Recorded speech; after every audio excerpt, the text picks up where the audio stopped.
nitipnya ini apa di rutan, apakah jaksanya pengen nitipnya di Polda gitu. Jadi dia bahasanya dititipkan guys. Jadi tahanan titipan saat ini statusnya masih.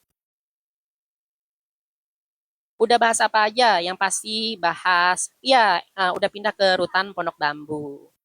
Jadi informasi buat teman-teman, rutan Pondok Bambu itu saya pernah pelayanan di sana dari 2009 sampai 2012.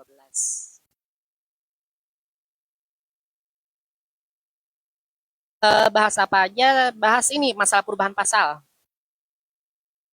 Masalah perubahan pasal di kasus Nikita Mirzani yang tadinya 368 KUHP jadi pasal 369 ayat 1 KUHP.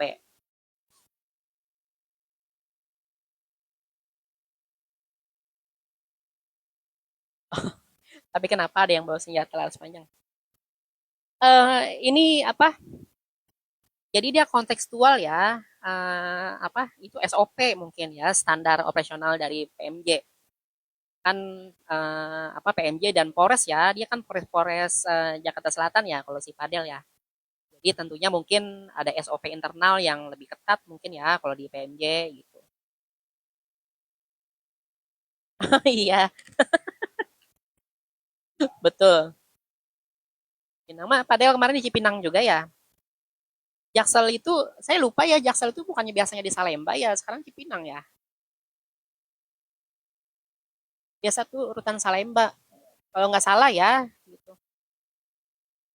Cuman kalau di Jakarta perempuan ya pasti dia di rutan Pondok Bambu.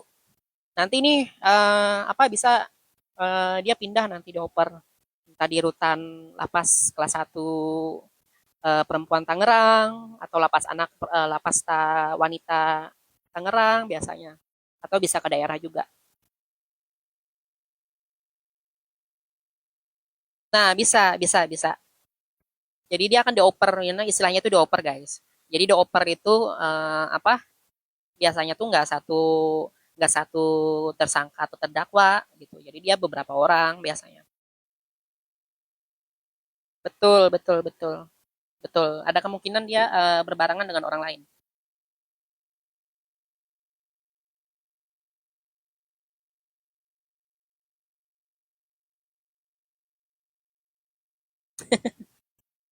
Kalian nih kritis-kritis ya, detail gitu memperhatikannya.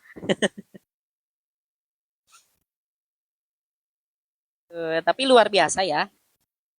Saya tuh terharu loh dengar-dengar doa-doa dari teman-teman gitu, mendoakan orang lain. Ya terlepas salah atau benar, baik atau benar, mendoakan orang lain demi kebaikan itu pastinya akan berbalik ke diri kita ya teman-teman. Nyimak aja ya, selamat malam Kakak Mochi. Wartawan aja saya bilang aura penjara.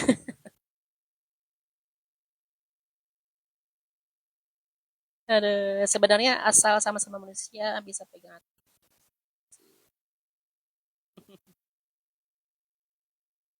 Gitu guys. Hey, by the way, jangkriknya masih kedengaran nggak sih? Saya soalnya lagi di apa di rumah yang ada sawahnya. Enggak ya, ya. Masih serius.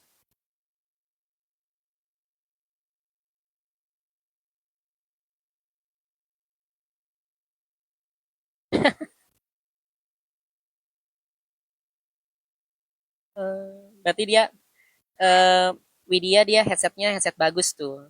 Kalau kita headsetnya BPJS kayaknya. Bercanda ya guys.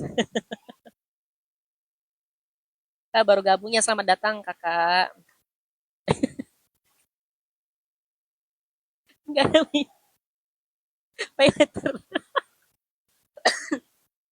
Astaga. Guys jangan ambil hati ya bercanda.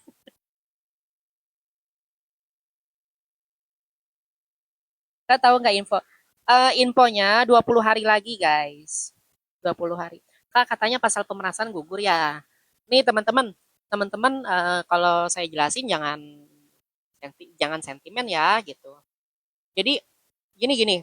Jadi kita boleh mendukung ya, tapi kita realistis, kita jangan mau juga ditipu sama hoax gitu. Jadi kita jadilah pendukung yang cerdas, jadilah pendukung yang kritis.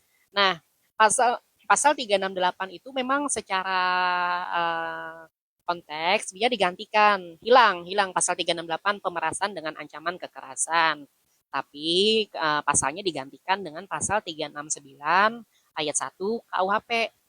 Artinya gini guys, pasal 369 ayat 1 KUHP itu dia mirip secara esensi tetap ada unsur-unsur melakukan pemerasannya, tapi unsur pembuktiannya kalau di pasal 368 itu dia fokusnya adalah menemukan bahwa pemerasannya itu dilakukan dengan mengancam secara fisik maupun verbal gitu ya. Kemudian tapi di pasal 369 ayat 1 KUHP itu dia unsur yang harus ditemukan itu dia mengancam untuk membongkar rahasia atau aib. Gitu. Jadi dia fokusnya beda fokus.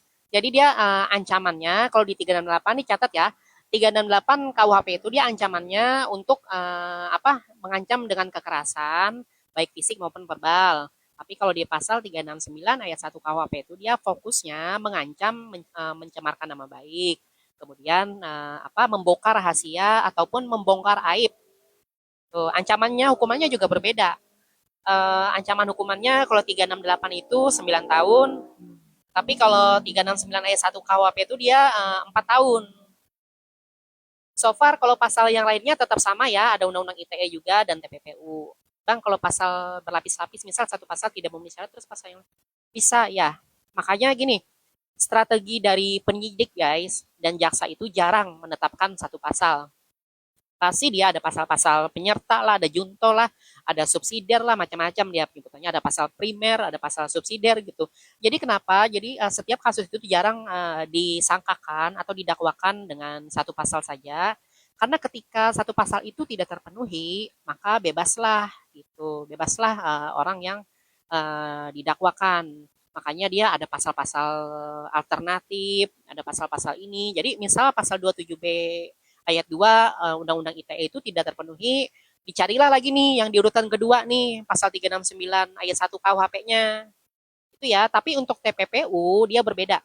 Kalau TPPU itu dia bisa terbukti jika pasal yang di depan ya, pasal pemerasan terbukti dulu.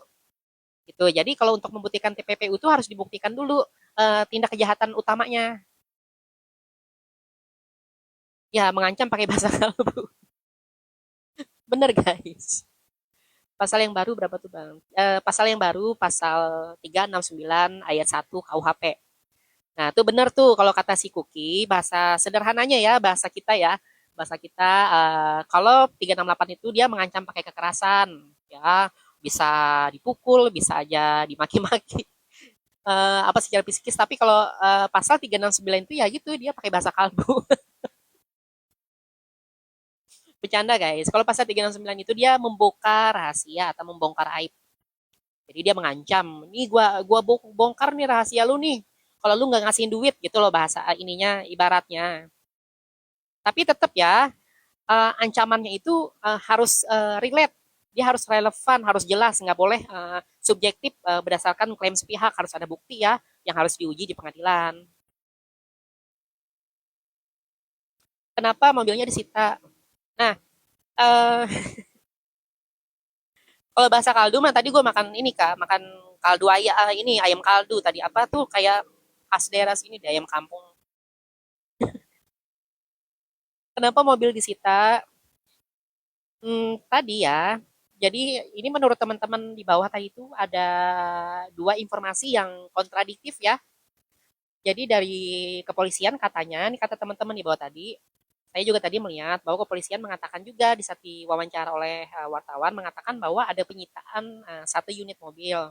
Tapi kalau kata teman-teman lagi nih di bawah nih, benar apa enggak saya nggak tahu. Katanya nggak ada jaksa, nggak ada merasa menyita.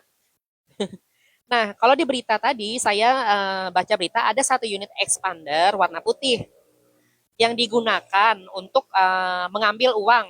Jadi mobil itu diduga dipakai oleh IM untuk bertemu dengan DRG. Itu guys. Jadi transaksi gitu untuk digunakan transaksi itu bahasanya. Apakah relevan? Ya, kalau sesuatu yang berhubungan apa dengan suatu peristiwa hukum atau perbuatan melawan hukum itu biasanya polisi memang menyita guys. Makanya dalam kasus-kasus narkotika ya, misalnya kurir menggunakan sepeda motor istrinya atau saudaranya, ya motornya tetap saat dia tertangkap motornya tetap disita gitu. Tapi apakah nanti akan dimusnahkan atau menjadi milik negara? Biasanya kalau apa tidak terbukti itu secara absolut berkaitan dengan tindak pidana atau tidak absolut berkaitan dengan peristiwa yang terjadi itu, ya dia bisa kembali lagi gitu. Misalnya namanya bukan nama si tersangka mobilnya gitu. Itu kayaknya mobil IM tadi kalau saya baca berita.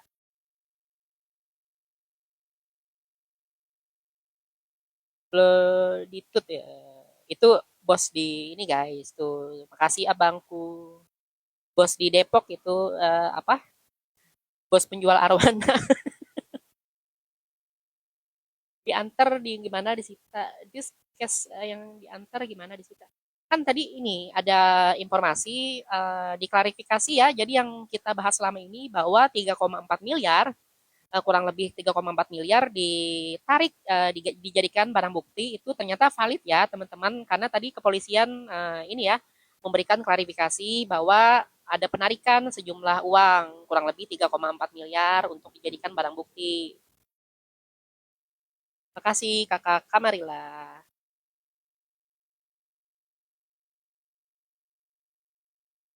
Ya, intinya dengan semua ini semoga amin, semoga terbongkar semua ya. Tapi teman-teman juga harus berbesar hati ya. Ibaratnya kita tetap jadi netizen yang sehat ya guys, tetap jadi netizen yang cerdas gitu. Kita boleh mendukung tapi kita harus realistis. Jadi kita doakan yang terbaik ya gitu, doakan yang terbaik gitu. Percayalah doa yang baik untuk orang lain pasti balik ke diri kita sendiri.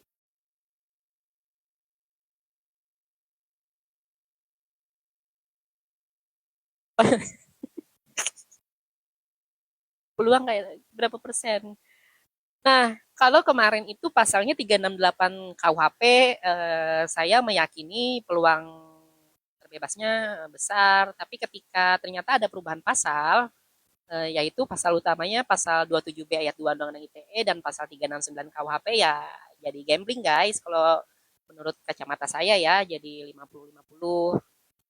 Nah, tapi kan tentu saja ya nanti kan kita belum tahu ya nanti fakta yang terungkap di persidangan bagaimana gitu. Tapi secara garis besar, apa Cici? Guys, itu kalau kalian mau update kasusnya Nikita Mirzani maupun gosip-gosip terpanas di Indonesia tuh kalian follow Drama Halu. Itu dia tukang gosip, akun gosip pokoknya.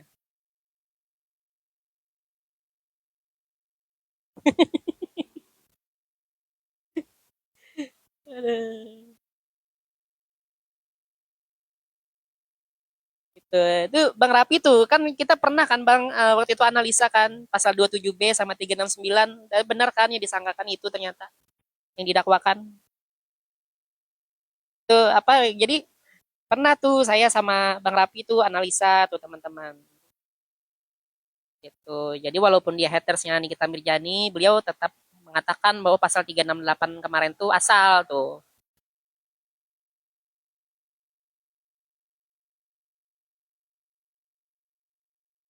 Gue nggak naikin siapa-siapa ya, karena gue nggak mau, gue lagi nggak mau diskusi, gue nggak mau debat, gue pengen tanya jawab aja. Lu rese soalnya kampret.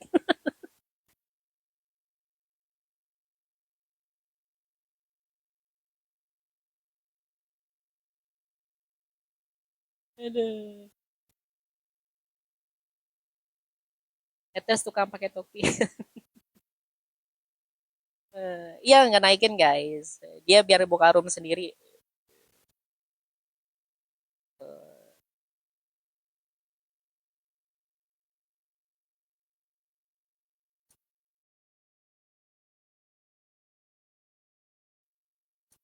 Ayo teman-teman mau tanya apa lagi nih?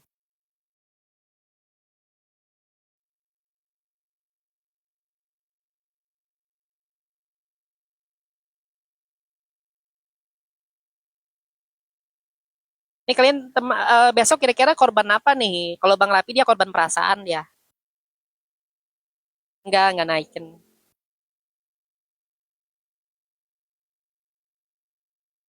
Nah, gini jelas nggak? Gini jelas nggak? Gini jelas nggak guys? Oke. Kak, suara jangkriknya kedengaran nggak sih di sini? Delay. Serius delay baterai gue lowbat, baterai ini gue lowbat kali ya. Kan Niki kan menang kan kak? Sorry, kenapa lu?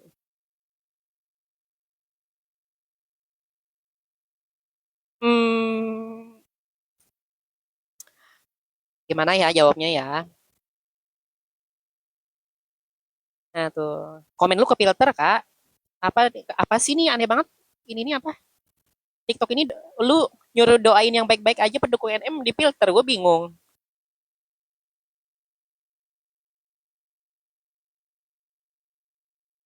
Kalau gimana ya teman-teman apa?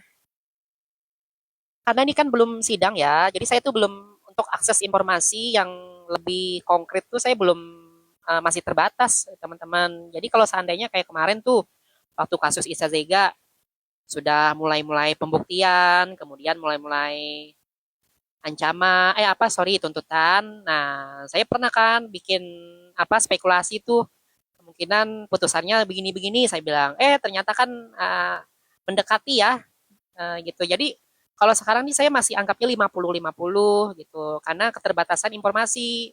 Tapi kalau teman-teman bertanyanya, apakah ada celah pembelaan? Kalau teman-teman bertanya gini, apakah Nikita Mirzani bisa bebas?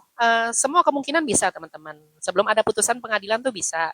Tapi kalau ditanya siapa yang presentasenya ya saya jawab 50-50 gitu. Karena keterbatasan informasi.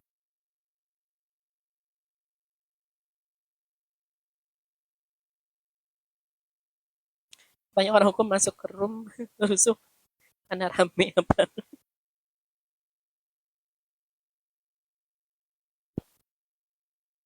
Hmm.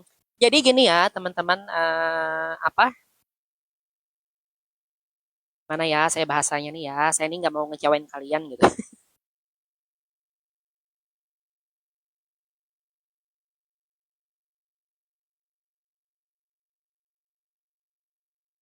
Pokoknya teman-teman luar biasa apa dukungannya gitu. Beginilah seharusnya netizen itu gitu. Jadi kita melihat orang bermasalah itu kita tidak main hakim sendiri gitu. Kalau dalam istilah itu dia disebut dengan vigilantisme. Jadi jangan main hakim sendiri. Jadi sebelum ada putusan pengadilan ya kita anggap aja orang nggak salah. Kita boleh mengkritik, kita boleh beropini, tapi jangan pernah menjadi hakim di media sosial gitu loh. Jadi nggak cuma kasus Nikita Mirzani aja, tapi biasakan untuk semua kasus gitu. Boleh kita mengkritik, nih jangan apa kasus-kasusnya nih kayaknya janggal deh gitu. Ini kayaknya tersangkanya ini nih gitu. Tapi jangan pernah gitu mengambil alih peran hakim. Dia udah salah kan, ya udah ini udah ditahan, dia pasti salah. Itu keliru ya teman-teman gitu. Gue aja coba.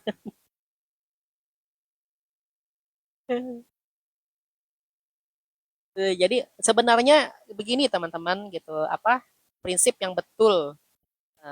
Apa masa sih udah ditahan tapi kita jadi apa ikut menghakimin tanpa ada putusan.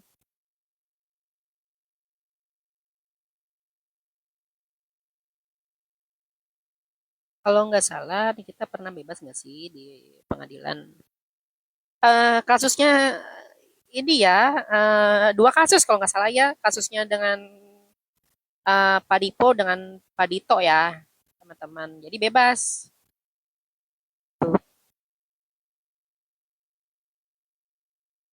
Jadi ya beliau Nikita Mirzani ya termasuk pejuang juga ya dalam apa proses hukum di Indonesia. Jadi cukup berpengalaman sebenarnya.